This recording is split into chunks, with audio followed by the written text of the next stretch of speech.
Welcome to the Control-M Video Solutions. This video is discussing what needs to be done when the number of BIM jobs increases.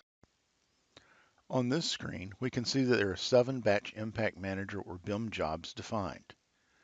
The small blue icon in the upper right of the job shows that these jobs are monitored by a BIM service. When starting to use BIM and figure out how to use it, you probably will just have a few jobs, which doesn't take up much CPU or memory. All the jobs that are in a BIM service are monitored by the BIM server.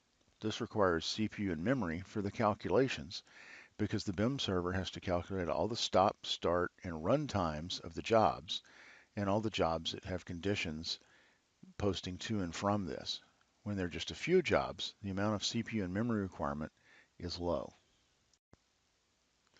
As more jobs are added, the CPU and memory required by BIM increases.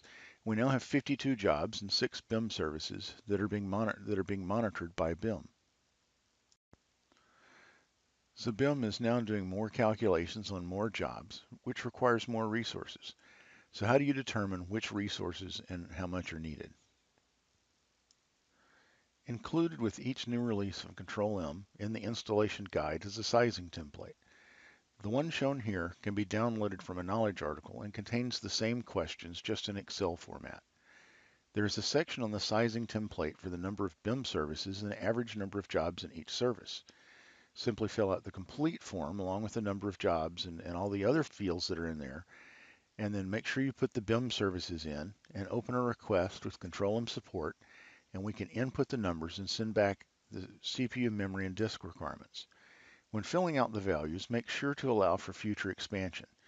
If you're running 100 jobs and 10 services now, but expect to have 500 jobs and 60 services within the year, use the larger numbers on the form.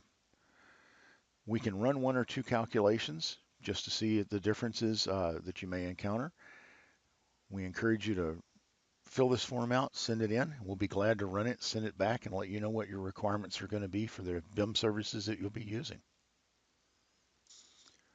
Thank you for taking the time to watch this video. Hope it answered the questions that you have about sizing with Batch Impact Manager.